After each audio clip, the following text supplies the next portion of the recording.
कि जो रिश्ता जो मेकर्स हैं, ये जो रिश्ता जोड़ते हैं, इनकी एग्जैक्टली फीस कितनी होती है? जहाँ पर शर्मो हया कम हो रही है वहाँ पर इनकी फीस भी बढ़ती जा रही है, किस हद तक बढ़ चुकी है? बिल्कुल ठीक बात कर दी आपने मीरब। ये क्या चक्कर है मिसेस खान, बताइए। वाली को क्या फीस देती हैं आप? जोड़ा जब लेने जाती हैं क्या फीस देती हैं? सबसे कम बेचारी तो मैरिज ब्यूरो वाली लेती है। आप उसको तनख्वाह भी देते हैं, आते हैं हमारे पास लोग, नंबर्स वगैरह ले जाते हैं। ओहो मिसेस खान पैसे तो नहीं लाए, ऑनलाइन भेज देंगे। सब नंबर्स ले जाते हैं, ऑनलाइन भेजा, कुछ भी नहीं कोई पैसे देता। कितने ले जाते हैं? कितनी फीस है? क्या लाखों में फीस है? 10-12 हजार फीस भी नहीं क्या आप दे सकती? आप मेहंदी, आप पार्लर में कितने पैसे देते हैं? आप जोड़ा कितने का लेती हैं? आपके घर का खाना कितने का होता है? कितने लाखों का पड़ता है? आपने 10-12 हजार कहा है मिसेस खान, लेकिन 10-12 हजार फीस नहीं है। और हर कोई महंगे जोड़े पहनता भी नहीं है, हर किसी के साथ इतनी नहीं होती, सबका अपना अपना माहौल है। किसी की तो शायद तनख्वाह ही 10-12 हजार हो। तो वो फिर हजार, हम तो हमारे पास 1000 रुपए में भी शादी हो जाती है। हमारे पास तो मुफ्त भी शादी हो जाती है। जो रोटी पीटती है कि मिसेस खान हम नहीं देते, तो उनके लिए तो फ्री शादियां भी हम कर देते हैं। लेकिन जो दे सकते हैं हैसियत वाले हैं वो भी 10-12 हजार से ज्यादा नहीं देते। ये कौन कहता है कि इनको ज्यादा फीस दी जाती है? क्या दिया जाता है भाई? नहीं, उसकी एक वजह ये भी है कि रिश्ता जुड़ने के बाद कुछ अजीबोगरीब तहाइफ की भी डिमांड की जाती है कि जिस तरह अगर ये रिश्ता हो गया तो मैं तो सोने की अंगूठी लूंगी, मैं तो सोने की चेन लूंगी। इतने लाखों का खाना दे रही हैं, जेवर करोड़ों का दे रही हैं, लड़के को गिफ्ट दे रही हैं, पिनौनियां दे रही हैं, उतना आप कुछ दे देती हैं आने वाली को। जो मेन तो आपको उसे देना चाहिए। यहाँ तक कि मेरा पर्सनल एक्सपीरियंस है, आप यहाँ तक कंपैरिजन शुरू कर देते हैं कि हमने रिश्ता कराया है ना, अब आपने लड़की को क्या दिया है, तो मैंने तो रिश्ता कराया है तो फिर मुझे उससे ज्यादा मिलना चाहिए। ये एक बड़ा प्रॉब्लम है। जो मीडिएटर है ये उन्होंने, अच्छा मीडिएटर्स जो होते हैं वो अक्सर हमें तो पता ही नहीं चलता, मिसलीड भी करते हैं। Very true. हमारी बेटी की शादी हो गई, क्योंकि हम तो घरों में नहीं जाते, हमारे पास तो लोग आते हैं, तो हमें ऐसे पता चलता है मिसेस खान उस लड़की की तो शादी हो गई।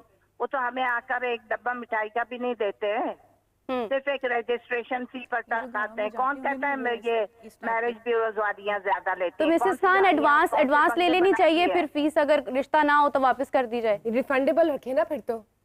नो रिफंडेबल क्या? आप डॉक्टर के जाएंगे, दूसरे डॉक्टर के जाएंगे तो क्या कहेंगे? डॉक्टर साहब ये पैसे वापस कर दें। दूसरे स्कूल में जाएंगे तो स्कूल में जाकर आप कहेंगे ये रिफंडेबल कर दें। लेकिन आप मामला देखिए ना। चले, अब वो तो एक बीमारी है, लेकिन रिश्ता ऐसी चीज है। टॉपिक है ये तो नहीं, रिश्ता ऐसी चीज है एक्चुअली की बहुत कमी। जो इंसान अपने मुल्क को टैक्स नहीं देता तो उसके लिए छोटे छोटा गुनाह करना कोई मसला नहीं है ना। अगर आप अपने मुल्क में टैक्स नहीं दे रहे हैं, आप कमा रहे हैं, फायदे उठा रहे हैं और आप टैक्स पेयर नहीं है, तो फिर ये तो चीजें किसी भी खाते में। वैसे भी एक घर में बात करी थी कि लोग नंबर लेके चले जाते हैं और फीस ही नहीं देते, डायरेक्ट हो जाते हैं। तो सोचें फिर उनका रिश्ता कैसे चलता होगा। बताइए, लड़के जब लड़कों की तरफ से क्या इश्यूज आते हैं, हमने लड़कियों की तो डिस्कस की है, लड़कों का मुझे बताएं कि उनको क्या क्या रखना चाहिए, रख रखाव उनके लिए क्या क्या चीजें हैं जो फैक्टर्स आते हैं सामने।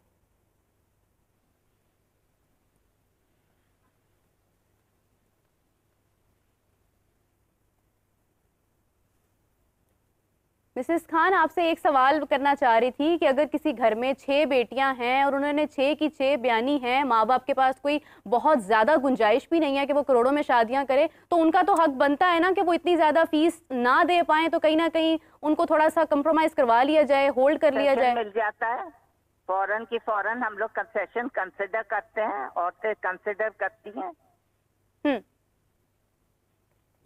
केस टू केस वेरी करता है, दोनों के पास अफोर्डेबिलिटी होती है, उनसे डिमांड करते हैं, और जो अफोर्ड नहीं कर सकते हम उनको ठीक रिलैक्सेशन देते हैं। तो यानी कि आप फ्री भी करती हैं, जो नहीं दे सकते आप उनको फ्री करती हैं। जी, यही कहा उन्होंने। बिल्कुल गरीबों की फ्री होती है।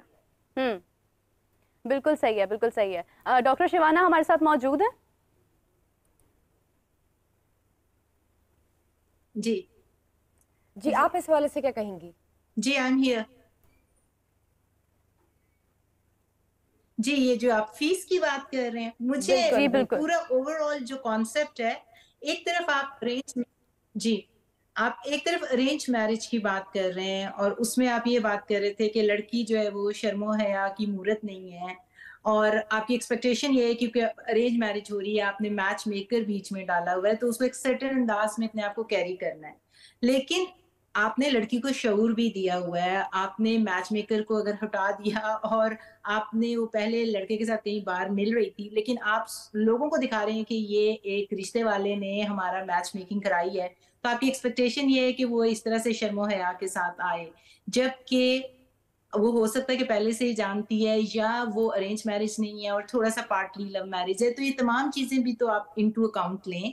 और फिर उसके बाद आपका जो क्वेश्चन था वो मेरे तक नहीं पहुंचा, जो आप क्वेश्चन मेरे से क्या पूछ रहे थे? नहीं, बिल्कुल सवाल यही था कि जिस तरह से प्रोफेशनल मेकर्स मैंने जो पहली बात सुनी,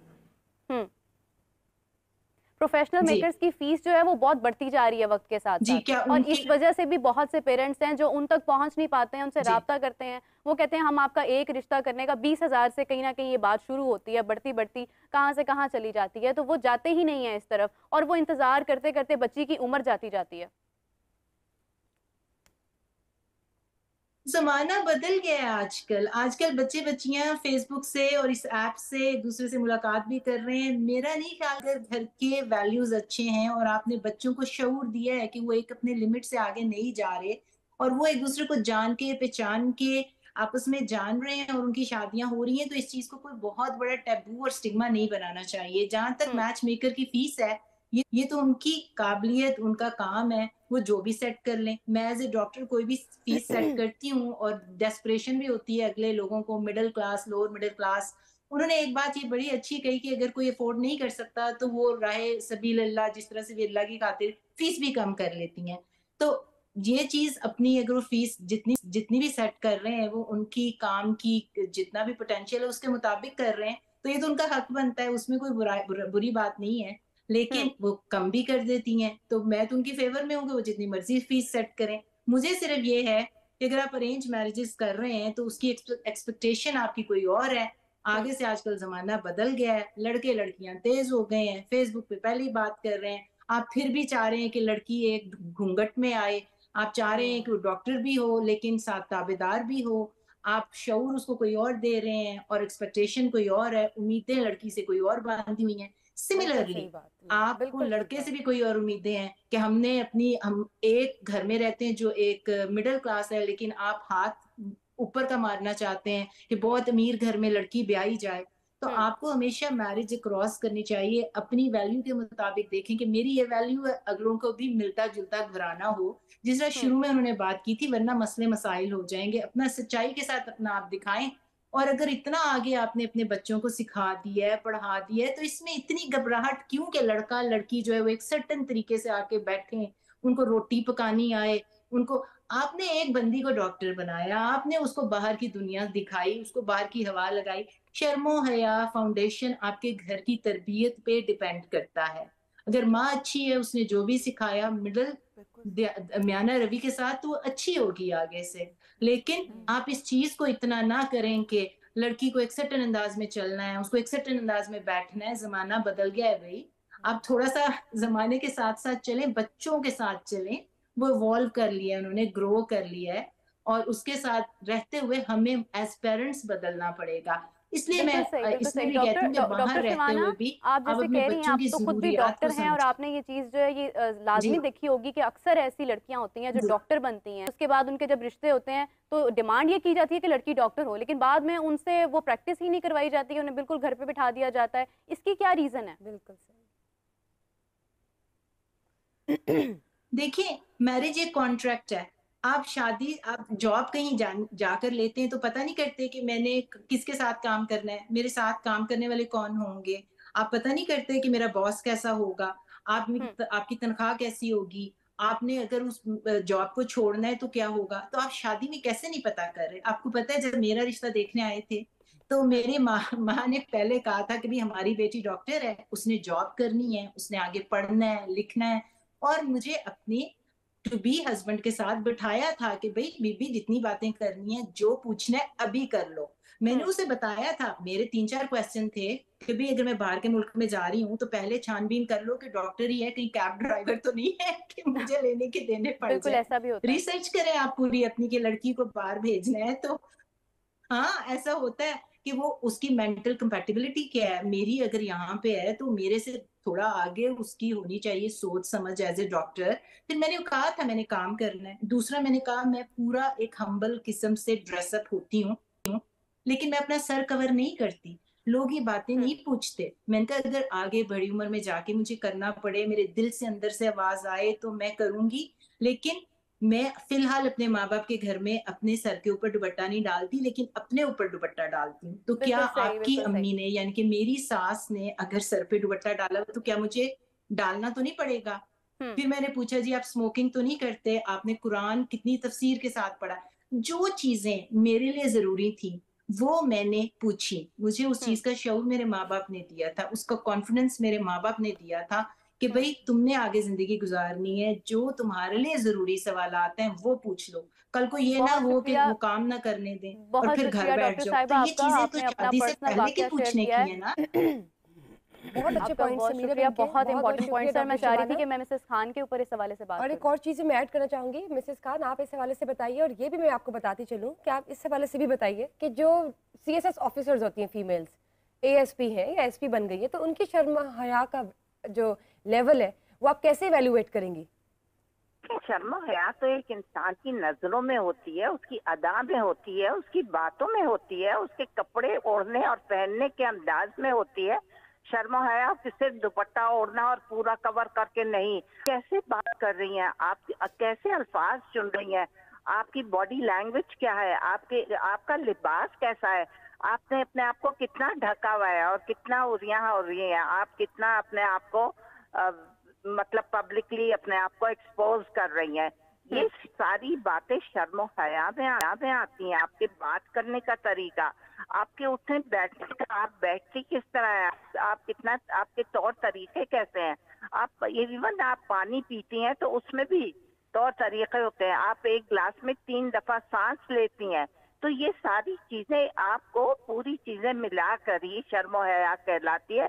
ये नहीं कि आप सर पे दुपट्टा लिए हुए और नीचे हर वक्त नजरें नहीं। आपको बाज दफा मर्द के सामने आंखों में आंखें डाल के भी बात करना पड़ती है, उसमें भी आपका एक लिहाज होता है। उसको पता होता है आपका क्या टेम्परामेंट है, आप क्या कन्वे करना चाह रही हैं, आप किस तरह बात कर रही हैं। तो ये सारी चीजें शर्म हया में आती हैं। क्या हम बाहर निकल के मर्दों से बात नहीं करते? क्या हम बाहर निकलते डॉक्टर के पास नहीं जाते? क्या हम बाहर निकलते हुए सब्जी वगैरह ये वो कपड़े वाले के पास, इसके पास, उसके पास, हर आदमी से इंटरेक्ट करते हैं? तो उसमें हमारी शर्म हया भी होती है। हम जहाँ जाते हैं उस माहौल में ढल जाते हैं। बाजारों में हम अगर जीन्स वगैरह टाइट्स वगैरह पहन के जाएं तो वो नहीं अच्छा लगेगा। आप जरा अपनी चादर पहन ले, अगर पहना हुआ है थोड़ा ढांप ले अपने आप को, जरा चादर वादर पहन के चली जाएं हल्की सी, या किसी तरीके से अपने आप को इतना नुमाया ना करें। जो लड़कियां आजकल कर रही हैं, मटक मटक झटक झटक के चल रही हैं, वो जरा कम कर दे, अपने आप को शो ऑफ कर कम करें और तरीके से रहें। तो यही तो शर्म हया है। ये सब चीजें जो है शर्म हया में आती हैं। अगर आप बैठी हुई हैं महफिल में तो तरीके से खाएं, बातचीत मुख्तसर करें और तरीके से करें। ये सारी बातें शर्म हया और इसमें आती हैं।